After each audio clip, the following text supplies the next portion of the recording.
Forged in steel. This city is afraid of me. I have seen its true face. The streets are extended gutters, and the gutters are full of blood, and when the drains finally scab over, all the vermin will drown.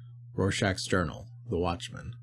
In the chapter that focuses on chronicles and how to create one, we find an example chronicle, the first of its kind presented to players of VtM, and the start of a larger story that set the foundation for the World of Darkness, and was the example by which many games were made. Forged in Steel is a short starter chronicle created by Mark Reinhagen for play by Stuart and Steve Wieck and Lisa Stephens. It is set in Gary, Indiana, where the idea for VtM first began to develop, and is titled after the city's motto, Built on Sand, Forged in Steel. It should be noted that though the population of Gary was, and is, predominantly black by a large margin, the characters represented here are decidedly not, creating a strange juxtaposition that has been noted many times throughout the years and left a bad taste for some. Ultimately, a few of the characters would see their race changed in more recent editions, which will be noted when I eventually reach those. In addition, some may find the idea of picking a place that has fallen on hard times in a very real and imminent way and blaming it on vampires is probably not the most tactful of choices. My intent is not to point fingers or claim to know the thoughts or intents of the developers, but it is worth keeping in mind how easy it can be to unintentionally misrepresent a city and its people when using real-world settings for a game, and what being uninformed about a place and its people can look like from the outside, something to keep in mind in many of the books to come.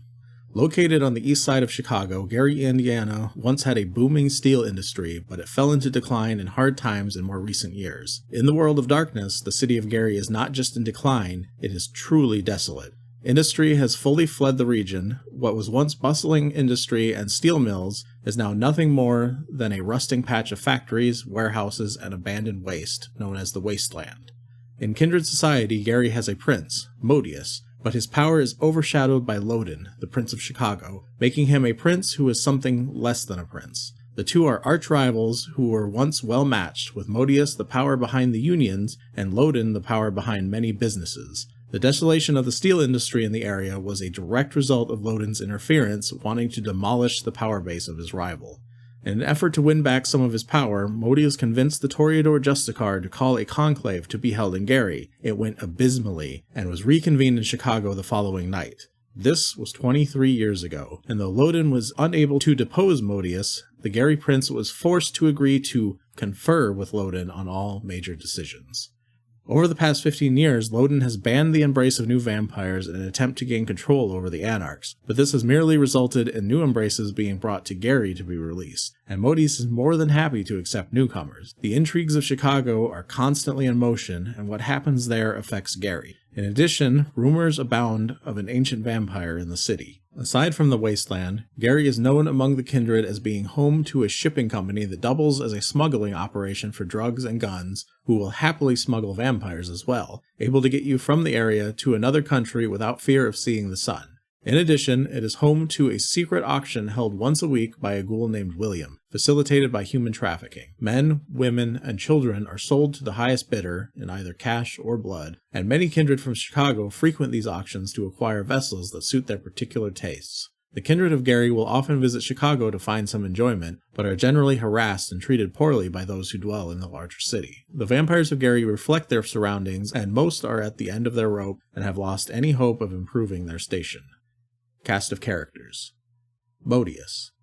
A 7th-generation Toreador who claims to have been part of the mystic subculture present in post-Renaissance Europe, and was present for the forming of the Arcanum, though the truth of these claims is unverified. Modius is a study in conflict of personality, desiring power above most things, but fearing any chance he might lose it, making him both aggressive, yet also cowardly. Despite his status as Prince of Gary, he likely would be happier if he were not in the position. Though he is a Toreador and lives in a mansion full of fine paintings, he has lost all appreciation for art, and indeed even beauty in general. Despite this, he still feigns an interest in artistic endeavors. Modius has an eerie habit of appearing out of nowhere without warning, and is difficult if not impossible to track. Rumors have spread that he bears some ties to the Tremere, but what that connection might be is not known. He keeps 2 servants at his mansion whom he has dominated so ruthlessly and frequently that they are barely capable of acting on their own any longer. Modius attempts to rule Gary with a strong hand, but is ultimately able to do little more than cajole or threaten in his current state. Despite this, his show of power has been enough to keep most of the kindred in his city in line, with only Juggler learning the truth of his feeble hold on things. Allicia, an 8th generation Toreador who claims to remember nothing of her life before her becoming in Gary in the late 1930s.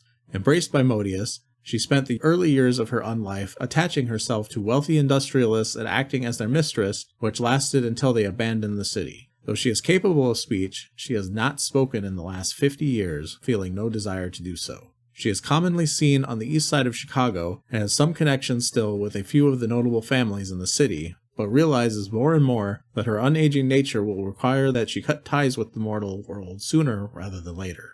As the need to stay away from them increases, she spends more and more time at the mansion of her sire, Modius. Being bloodbound to him means that she does not take note of the weaknesses that have become even more present in him, and works tirelessly to ensure that the other kindred of Gary stay loyal to him. Through Modius's machinations, this often includes blood bonding the newer kindred that arrive in the domain to her, giving Modius direct control over the newcomers through Allicia's bond. As she is already bound, she cannot become bound to them. Allicia is ignorant of much of the history and lore of the kindred, and does not realize what is happening to her or what she is doing to others, desperate only for love and the beauty she feels has fled her existence. Juggler. Juggler is an 8th generation Brujah of Italian origin who is widely disliked in Gary, but is tolerated due to some unspoken connection with Modius. It is believed Modius may owe him a debt of some sort that has not yet been repaid, though neither will speak of the matter. He often spends his nights haunting the Lincoln Park area of Chicago, throwing his lot in with late-night revelers and using his presence to become the center of attention before clouding their memory and disappearing into the night before sunrise. Despite this practice, urban legends of the Party Man has spread that can be tied to him. In addition, he has little respect for the lives of the mortals he draws to him, readily maiming and leaving them for dead if they interfere with or hinder him in some way. He maintains a secret identity as the leader of the Anarchs within Chicago, and is able to get away with more in the city due to his roots in Gary. The primary HQ of the group is in fact located in Gary, within an abandoned steel mill amid the wasteland. He has contacts with gang members who also inhabit the wasteland, and has begun to subjugate their leaders. Michael. An 8th generation Malkavian of unknown origins, Michael appears to be in his late teens, and as a mortal was mentally disabled. It is believed he was embraced as part of some cruel joke and then abandoned, but has somehow managed to avoid attracting any undue attention to himself and is indeed surviving with little trouble. Michael resides in Telton Cemetery in Gary, sleeping in the mausoleum that bears the name Martin Greenman, whom he refers to as Daddy, though there are no records that this person had a family member named Michael. He is very shy, and will stay hidden from any that enter the cemetery unless he knows them or they have spent multiple nights trying to seek him out. Sometimes he will attach himself to Allicia and spend a few months with her before inevitably wandering back to the graveyard. Despite this, he will often appear at her side if she is under emotional distress, as she has blood bonded him over time. Though incredibly strong, Michael does not kill and will only disable if he must attack another. In addition, nobody in Gary or even Chicago has seen him hunt, and he responds only with a shrug when asked about feeding. Due to his solitary nature and strange demeanor, some may mistake him as a member of the Sabbat. Evelyn Stephens. A 9th generation Brujah born in Chicago, Evelyn was embraced by Juggler after they met on Christmas Eve in the early 80s. She instinctively knew something was different about him, and pressed him until he revealed his nature to her, sealing her own fate. Her transformation ended up being more traumatic than expected, however, and she managed to flee from Juggler and found her brother Gregory, revealing her nature to him before Juggler could track her down. Evelyn rarely thinks her actions through, and the power she now wields often results in her throwing caution to the wind, believing that restraint is not the best course of action for a kindred. Though he often finds them amusing, Juggler is beginning to lose patience with her antics. He did not get permission from Modius before embracing her, and indeed Modius does not yet know of her existence. When he learns, his fury will know no bounds. It should be noted that in the book, Evelyn's brother is noted as being named William, but as will be seen shortly, this was meant to be Gregory based on the upcoming character bios. Alexander Danov.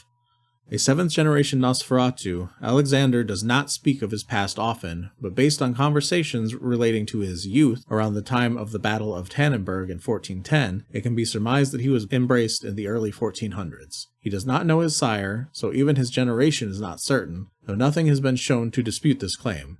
Even his name is not truly known, and is one that he began to use during his time in Russia in the 19th century. Alexander is very well known among the kindred of North America, as he has been slowly traveling from city to city in search of Golconda. He is not prone to preaching about his aims, but will discuss them if prompted, and if he considers the asker mature enough to approach the task, may even offer guidance and directions on how to reach one of the Incanu to learn more about performing the dream dance known as Suspire, a final step that must be performed on the path to attaining Golconda. Lucian. Lucian is an ancient 8th-generation gangrel who hails from the Roman Empire and served under Julius Caesar. He claims to have slain his own sire, and though his presence commands respect, he is often derided for being a kindred slayer and has made more than a few enemies in Chicago and greatly dislikes Loden, the prince of that city. He is scornful of the idea of clan and sect and bears a hatred for other elders, perhaps due in part to his higher generation compared to others of his age, leaving his blood as diluted as many more recently embraced vampires. Despite his advanced age and resulting decayed humanity, he seems to value compassion and mercy above all else, and will often only interject himself into kindred affairs as an opposition to cruelty and inhumanity, displaying an impressive ability to wipe the minds of others, leaving them a shell of themselves with the mind of a child. Lucian owns the Gary Export Company and indeed controls the entirety of Gary's shipyards and docks, which serves as a travel point for kindred to and from Chicago and Europe, putting him in prime position to know who comes and goes from the city. Though they are not friends, the Prince of Gary trusts him. Sullivan Dane. A former Jesuit turned witch hunter, Dane believed that he had a higher calling from God from an early age. He viewed evil as a real, intangible thing that must be confronted. During his training to become a brother of the Jesuit order in the early 1980s, it is believed he interrupted the hunting of a vampire, who then chose to play with the novitiate before feeding on him. However, he turned out to be too cunning for her and escaped her clutches. Following these events, he spent weeks tracking her down and ultimately managed to capture her. During the captivity, he learned of her fear of fire and used it against her, destroying her utterly, but was scarred by the flames in the process. Unable to convince his fellows of the truth of his experience, Dane left the order a year later. If one such creature could exist, then there must be others, and he set out to perform the Lord's will himself. Though the church did not support him, the Inquisition had heard of his encounter and took him in, providing him with support, information, and contacts in various cities. Dane is driven in his task and has learned much of the kindred and their ways in his time since his first encounter. He is believed to be responsible for the deaths of at least 6 other kindred. He continues to try and convince the church of their existence, but is careful to keep such matters from other mortals, fearful of what it could mean should their existence become common knowledge. He hunts quietly and carefully, his prey often unaware of his presence until it's too late, typically driving those he hunts into an ambush set up by others. 5 years ago, Dane hunted a kindred father and son in Algeria, and it is believed a member of the Jesuit order was with him and that evidence of the encounter was gathered during the event. If rumors are to be believed, the evidence acquired was strong, including video and photographs, and that the Holy Office in Rome is now embroiled in an internal controversy over kindred existence. Despite his proficiency in hunting kindred, Dane is not a wealthy man and lacks strong monetary resources, but prefers the tools of the 20th century to aid in his hunt. His travels have most recently brought him to Gary, where he has set up a base, and it is believed he may have contacted Inquisition members in Chicago and has some resources available to him. Special Agent William Shepard.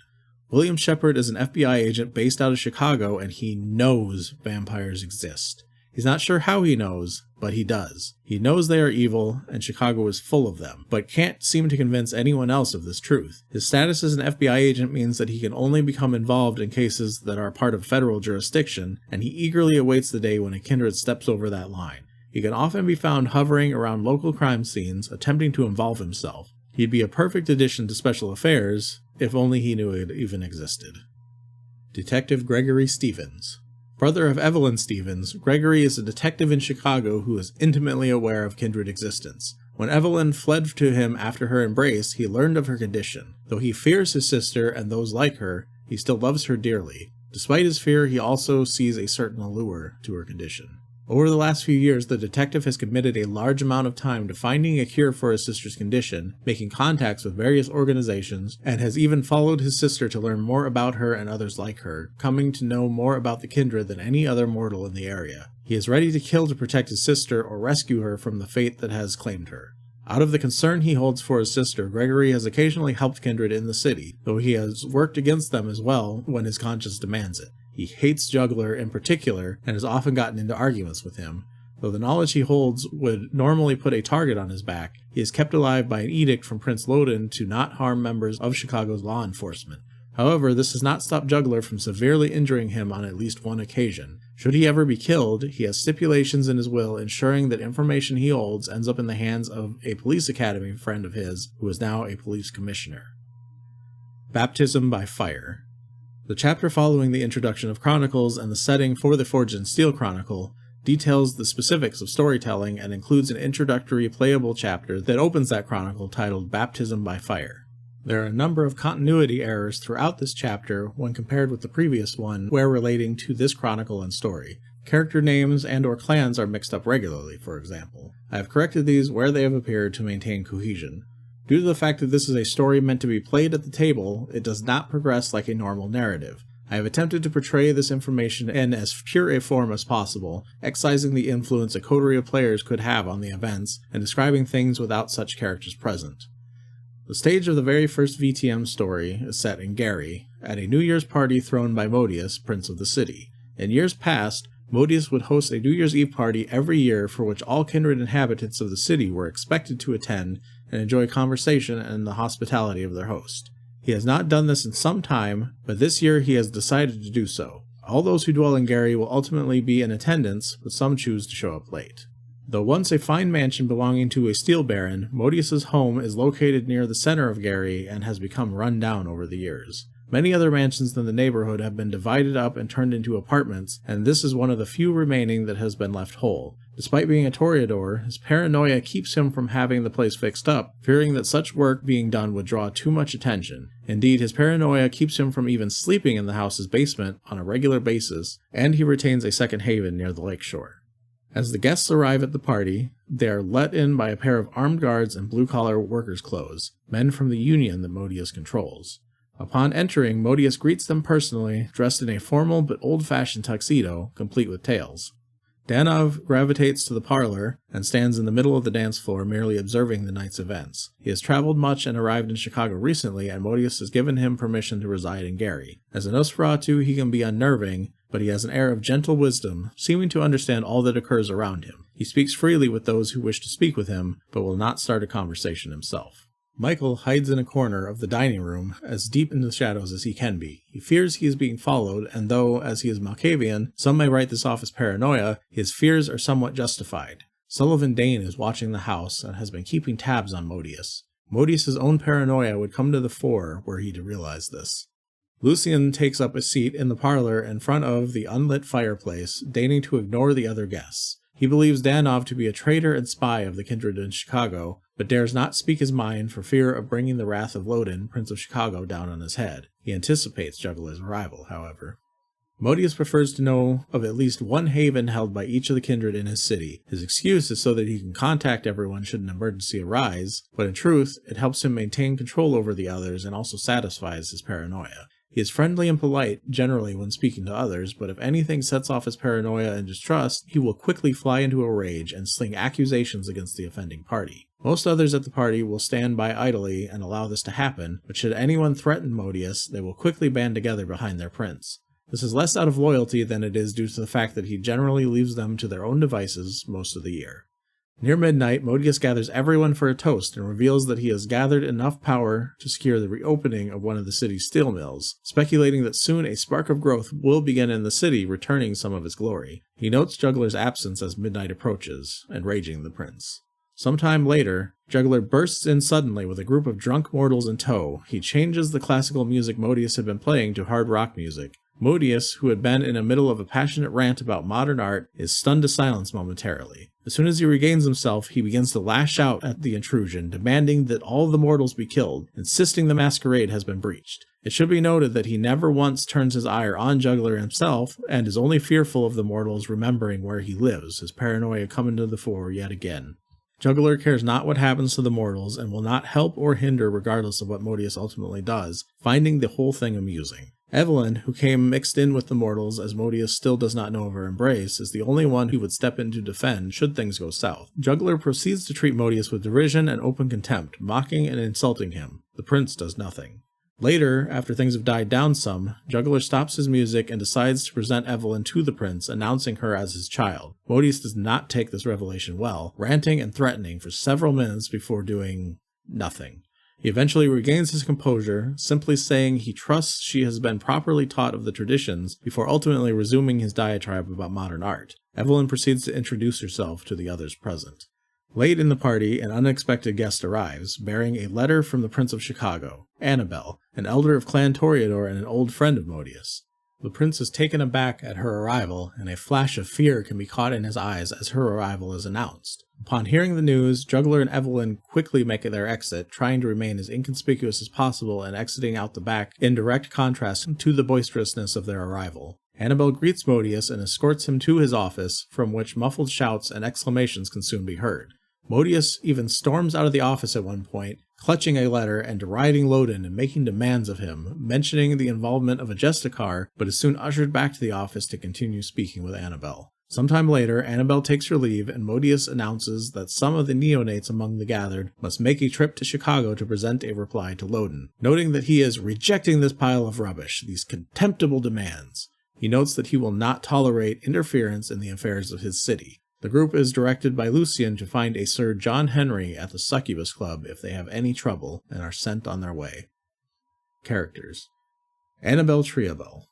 Annabelle is a 6th-generation Toreador and is believed to be the eldest of her clan in Chicago. It is not easy to tell she is of such an age, and keeps a mortal-facing identity as Elizabeth Stanley Greer, married to John Greer, a newspaper publisher since the 70s. In recent years, local media have begun to comment on her apparent agelessness. She leads a decadent life full of excess and hedonism, and regularly ends up at odds with Loden due to her flippant nature that risks a media scandal at any time. She has befriended Modius, the Prince of Gary, and though her true motives are unknown, she seems to enjoy playing the two princes off of each other, increasing or decreasing the friction between them as needed, likely in an attempt to manipulate more power for herself. Afterword. The book notes that this is the end of Baptism by Fire, and though the story can be continued however the players wish, the official continuation occurs in Ashes to Ashes. As a side note, there is also a playable chapter included with the storyteller screen that can work as an intermediary event between Baptism by Fire and Ashes to Ashes that is called Blood at Dawn. Both of these will be covered in later videos. Epilogue: The Release. The epilogue consists of a transcript held and sealed by the NSA. It depicts one side of a conversation between two kindred. The speaker is older and supposedly dying. He is over 2,000 years old and describes the nature of the kindred as he has come to know it to the individual he speaks to before they are interrupted by a sound, presumably the source of the transcript. An unnamed ancient vampire speaks to another, explaining to him the nature of their kind, to be told the secrets of the undying race, the flesh-eaters. He explains that they are cursed and condemned, and to remember that above all things because nothing can or will ever change that fact. The kindred are monsters, and none have ever been able to truly control their beast. He says not to pity oneself for this fact, as such petty sentiments are beyond them. The vampire, he says, is the pinnacle of the food chain, apex predators and hunters of other hunters. There is no more advanced creature on this earth, an efficient predator at the peak of performance. They are marked by the crossed swords of ecstasy and despair, wondrous beasts torn by these two extremes. He speaks of Cain as the first of their kind, passing his blood down through the generations. If this is true, and the kindred originate from the third human to ever walk the earth, then he notes that those of the 12th generation or less are, in fact, closer to God than any mortal that walks the earth, and ponders the disquieting nature of this fact.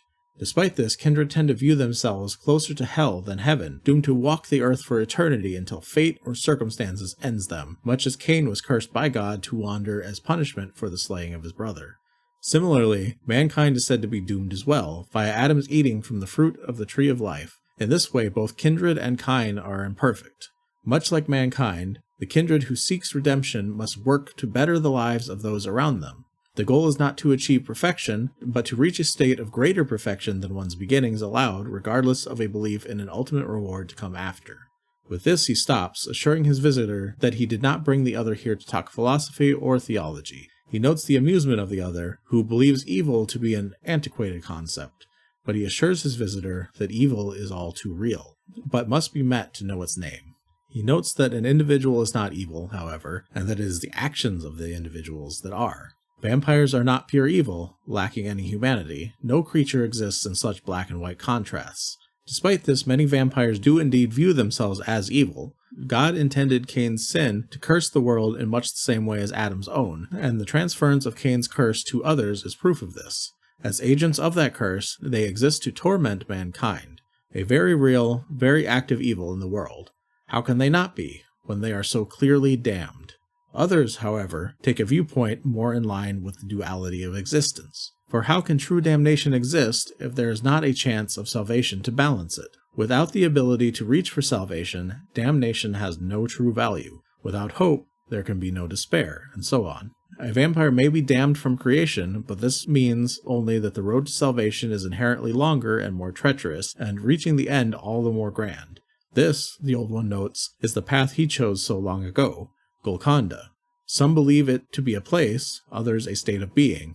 But it is the point to which all of Cain's descendants should aspire, the point of true redemption and absolute understanding for the kindred. Forgiveness even for Cain. For if Cain were to be forgiven, it would extend to all of his line. He quotes a passage from the Book of Nod to support this idea. To rise from the darkness, to soar from the heights, to reveal the light inside, to forgive our sire his sin, and thereby redeem our souls. That is our struggle.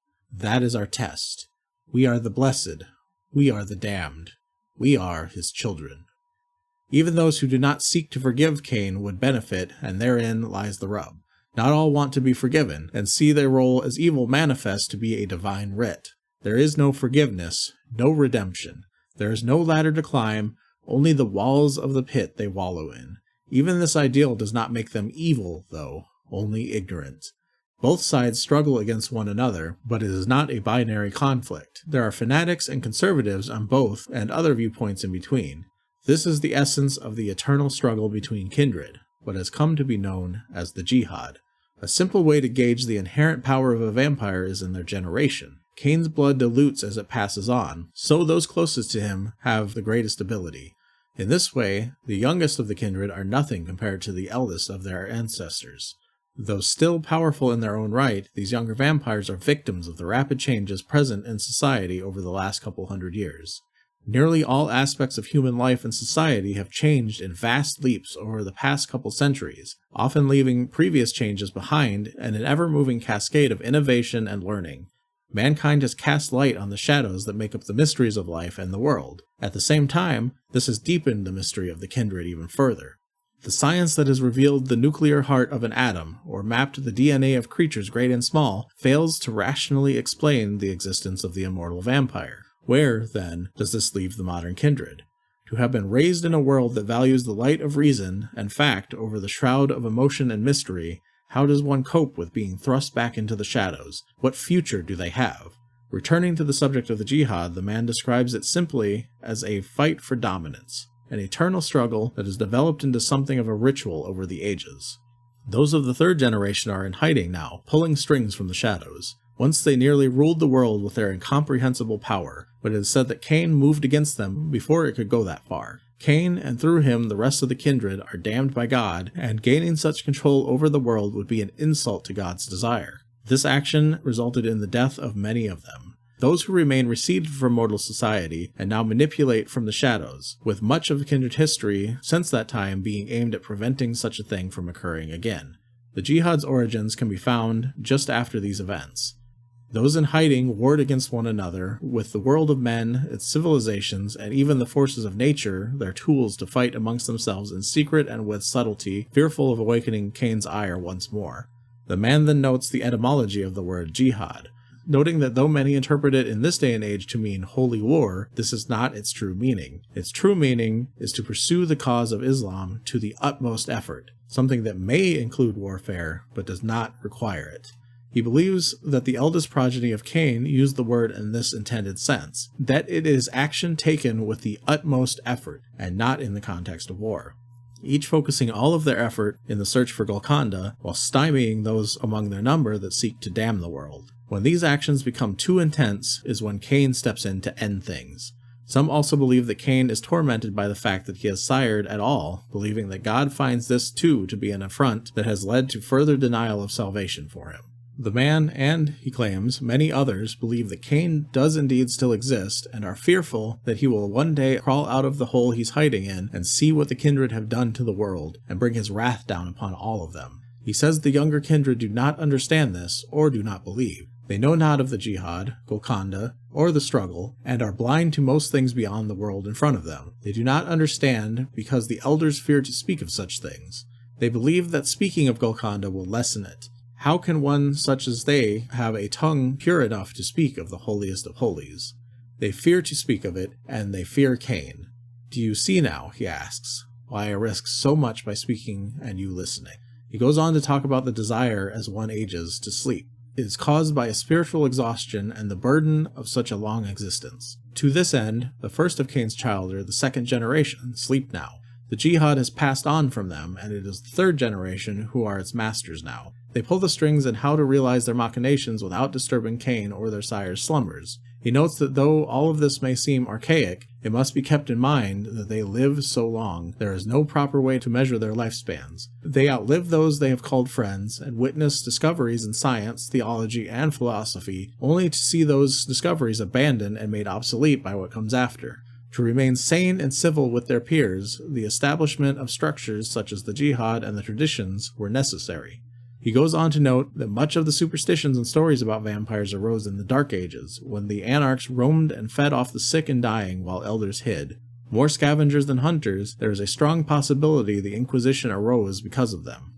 With the coming of the modern age, they do not need to resort to such things, able to move about more freely and with more anonymity. In addition, though they have less potential power than those of lower generations, they master the power they do have much quicker. The struggle for survival and the path to power is not so difficult, and so he feels that this is why they scorn things such as the jihad. He goes on to note that much has been said of the Kindred and their ways, but that these are a wholly Western conceit. He notes that there are others, those who dwell in eastern lands such as China, Indonesia, Japan, and others where dwell creatures similar to the Kindred in many ways, but different in others. Some theories suggest they hail from a different sire, someone not Cain, and bear an alternate if similar state of being. Others believe them to be wholly different creatures altogether despite the similarities present. Nobody knows for sure, as any who have gone in search of the answers have never returned. Some elders believe they are ancient players of the jihad, descended from those who escaped Cain's wrath by fleeing to the east and hiding there. Whatever their origin may be, he states, they bear a stronger supernatural nature than the Kindred themselves. Though they exist beyond the mortal plane, the Kindred are wholly physical beings with inherently physical limitations, something those who dwell in the east are less limited by. With this, he says, he has spoken enough. There is more to say, but he has risked much for both of them by saying what he has. I am cursed, and I am damned, though I am now mortal, he reveals. He says he has lived over 2 millennia, but he has only found true peace in the last 12 years or so. He speaks of tasting food, feeling the sun on his face, and experiencing mortal love, saying that all the suffering of the centuries has been worth it for these recent years. If only Yoriador had not seen him that day, and her teeth had not touched his neck. It is at this point that the visitor he speaks to seems to become agitated, and a noise is heard from the outside before the recording cuts off abruptly. A notation at the end declares that the recording has been sealed by the order of the NSA, overseen by Special Agent William Shepard. Last words. This final section is a postscript of sorts, and I included it in this video despite it not being intrinsically lore-related, as it is an interesting insight into the creation of the game. It is written by Mark Reinhagen, discussing the year of his life spent writing Vampire, describing it as a period of, quote, naked obsession, and that he is proud of the results. He describes the process of making a game like this as a strange one, the melding of science and art through the lens of entertainment, seeking to describe the world through the game mechanics, while still maintaining qualities of beauty and relevance, and always keeping in mind that both of these things come second to the game actually being fun. Despite this, he hopes that these things together will make Vampire a work of significance and worthy of distinction. Nature red in Tooth and Claw. Vampire was written in order to help discover the true nature of evil, Mark writes. He notes that he was never particularly interested in the clear-cut dichotomy that the Bible likes to paint of good versus evil, and he believes that evil is an inherently natural force in the world and an intrinsic part of the human condition. He states that the recognition of evil is crucial to the attainment of happiness. Evil manifests itself in pain, beings who attack or attempt to harm you, in the natural cycle of life itself. Nature is immoral and sadistic, a clear representation of evil, though it is also beautiful beyond words, he notes. Mankind was created in an imperfect world, pre-programmed to experience pain and horror. The human psyche bears the mark of evil from the start, and is the sum of fear, lust, violence, and bad memories amidst the width and breadth of human existence. Most human evil comes from distorted representations of natural programming within mankind's subconscious. Unharnessed aggression and an overbearing territorialism led to war. Unchecked herd obedience leads to events like the Inquisition. Every human evil has its roots in some natural function, he states. Our self-awareness and reasoning minds catapult us to something approaching divine in nature, but the biological needs and animal-like trappings of our physical form can often run counter to that. Achieving a measure of goodness often requires rising above our natural state, and it is a precarious path and slippery slope to return to those base animal instincts. Morality requires combating the evil within, the beast within, he writes. This is the evil represented by a Freud's id, or Jung's shadow, the source of bad dreams and dysfunction in a highly socialized society that has sealed away many normal outlets for such unacceptable behaviors. Society teaches to bottle and bury those demons, hiding them from the world. As society has progressed, we find ourselves removed further from most of the basic terrors that existence holds, and this leaves us ill-equipped to confront our unconscious horror and inner demons. This leaves us trapped with a beast we do not understand, and that society does not recognize as real, and a world that doesn't believe in the existence of evil. Due to this, we hide from our inner selves, pretending the beast within is not real, and living an organized and sanitized existence that cannot identify with it. But a modern society that has effectively destroyed the beast has destroyed our souls as well. We have been so far removed from this part of ourselves that we are emaciated with its absence. In losing our beast, we have released an even greater monster unto the world, meaninglessness. Instead of expelling our darker side, Mark posits, we must instead learn to harness it. One must come to terms with the evil within. To accept and come to understand it is the only way to truly overcome it. Fortunately, he writes, the stories and legends of our past still exist, even in this sanitized world. Our ancient fears, and all of the fiction based upon them, are a way to reacquaint ourselves with the beast and to learn its name. Your darker side cannot be reasoned with. It does not subscribe to the ordered logic and reason of the world as it is. In order to overcome, you must instead become. It must be found and experienced in order to exercise it, but one cannot truly become evil and remain moral. The fear, rage, and visions of terror that rise from the dark chaos of the mind must be confronted. As in so many stories, the hero that fights ever against the beast and the evil of the world must, ultimately, discover the darkness within themselves to truly conquer their foe. Despite this, we will never truly find an end to the war within ourselves. Each of us forever confronts personal demons in a private hell of our own. That is the reality of the journey we make towards redemption. It is his hope that Vampire will be a game that will assist us in doing just that. It is the power behind the obsession, he concludes. Hiding your sources. Finally, he attributes the successful completion of this game to the many who are credited in its making. Without them, he notes, it would not exist in any form whatsoever. The product you see is an evolution of the ideas passed between them in a chain transformed but never broken, and synthesizing it into being. What we call creativity is actually evolution, he notes. Creativity is hiding your sources. When one is creative enough, however, the sources can be hidden so well that they can be revealed openly because they are no longer recognizable in what was made. That is the real achievement. He urges those who read the book to take the ideas within and use them like seeds to evolve your own stories and become a part of that unbroken chain, tracing back through the ages. With this in mind, he notes sources that inspired himself or those who helped to create Vampire as it is. These include novels: The Vampire Chronicles by Anne Rice, Dracula by Bram Stoker, Those Who Haunt the Night by Barbara Hambly, Sandman by Neil Gaiman, Time Enough for Love by Robert Heinlein. Movies: Near Dark, Vamp, The Hunger, Nosferatu, Original, Dracula, Original, Blue Velvet, Rear Window, Lost Boys, Alien, Aliens. Games: Ars Magica, RuneQuest, Shadowrun, Call of Cthulhu, Pendragon, GURPS Horror, Core, Illuminati, Dungeons and Dragons. Other. The works of Carl Jung, Joseph Campbell, Milan Kundera, Hermann Hesse, Albert Camus, P.B. Shelley, Mircea Eliade, Ayn Rand, and Václav Havel. Upcoming vampire products.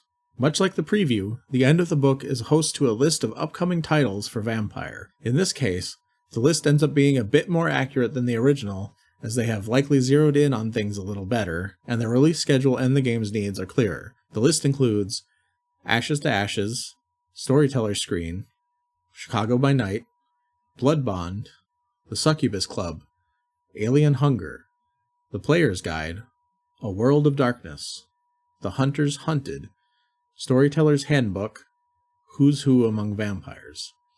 All of these titles would indeed see a release, with only Who's Who Among Vampires landing after the 2nd edition core book. But product numbers would continue to be shifted around, with most of these ending up under different numbers when they finally hit shelves. The message about the future game lines and their compatibility is once again restated. The end. And thus concludes the original Vampire the Masquerade core book. If you made it this far, congratulations, and thank you. I know this was a long one, and it was a lot of info to cover. I hope you learned something of interest, even if only to see the differences that existed originally from whatever your preferred edition may be. Luckily, the next few titles will be much shorter, so the time between videos should shorten substantially for at least a little while, especially the most immediate of them, as they will cover small one-shot style stories which were released alongside or soon after the core book, so keep an eye out for those to follow. Thanks for watching, and until next time, be sure to keep your beast in check.